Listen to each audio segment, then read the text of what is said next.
Hey, aloha guys, Jamie Corey here with Online Marketing Mentors, and today I wanted to talk to you about the difference between choosing something like MailChimp and something like AWeber. MailChimp and AWeber are going to be utilized for us sending out emails on a timely manner, setting up campaigns. That way we could set up a whole series of emails that go out on an automated basis. What we're doing there is learning to leverage our time here online, because ultimately our time should be spent doing things that really need to be done today. Things like creating fresh content. Things like, making networks and connections with other people online, which is truly an important part of working here online in the first place. The difference really between AWeber and MailChimp. My personal preference, I'm not going to give it to you because I've used both. I've used AWeber with great success. I've used MailChimp with great success. The only difference I could really recommend if you're getting started online today, you're going to want to take a look at something that allows you to do the things that your business specifically needs to do. Oftentimes, for somebody that has a small local-based business, I highly suggest something like MailChimp just because it's free to get started, there's no cost up front, and you could slowly grow a list without having to add extra expenses to your business account. The only drawback that I've totally found with MailChimp is they're not really big into the affiliate marketing. So if you're not really planning on doing affiliate marketing, like selling stuff that directs to other people's traffic, that's not a big deal. Myself, I don't really use a lot of affiliate income for what I'm doing online because I prefer giving value and creating my own brand, my own products, and my own stuff. So, I've worked more and more with MailChimp and less with AWeber.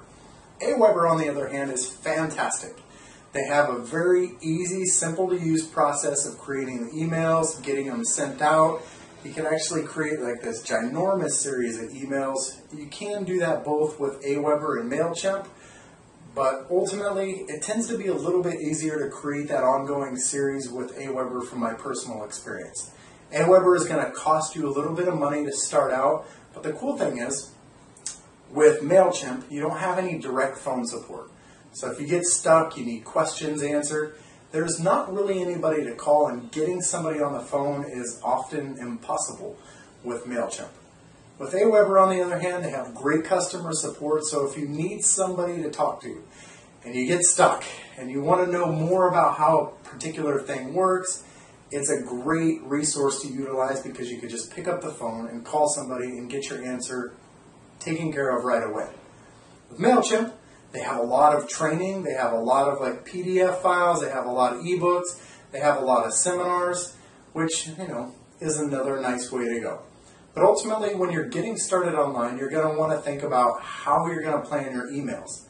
And a lot of people might be a little against this. I know some people I've worked with online tell me, I don't want to have a series of pre-automated emails because that's not giving my freshest content right now. But the idea really is to help you leverage your time. That's why we're creating a list in the first place. We're not creating a list to just communicate. We're creating a list to communicate in a timely manner as well as provide a bit of leverage for us moving forward online. So I'd recommend planning out your email strategy. That means if you're planning on promoting a particular business, a particular product, or a particular thing online, really have it planned out. How you're going to build up to that particular thing in possibly a series of 2 to 3 emails. Don't just, send somebody an email, say, look at this, buy it, because they're not going to really understand the value of it. People aren't going to understand why it's important for them to buy, and they're not going to understand why you're actually asking them to buy it in the first place. A tactic that I like to use, and it's not necessarily a tactic, but it's a nice way in any sales market, is to build up your audience by giving them value as well as giving them some education towards that value. For instance, if you have a small business, you don't want to start sending emails that just say, come get a discount, come get a discount, come get a discount, every time you send them an email. Ultimately, they're going to start saying, there's probably a reason this person's sending me discounts all the time because their business is suffering, and it's going to send a bad message to your list and your brand. Another way that's more effective is to just say, hey, you know, we provide this great service. This is how the service could benefit your life. This is how the service has benefited other people's lives. And this is why you should take advantage of this service today. Maybe that's in email 3 or 4. So if you're getting online today and you're wanting to start out with a good email provider, excuse the noise in the background, guys. Apparently there's a little emergency going on. But if you want to start with a really good email service, I really recommend taking a look at MailChimp and AWeber. Those are my 2 preferred favorites for a lot of reasons. I'm going to go ahead and give some more details to that here in the message below. So I look forward to you finding out more information and jumping on our email list and learning how to go through this process. You're going to love it. It seems a little complicated when you get started, but I guarantee it, once you get it, you really get it, and it's going to start making sense. So much aloha from here in Honolulu, Hawaii. It's Jamie Corey with Online Marketing Mentors, and I hope that email tip was an important tip to you in your business today.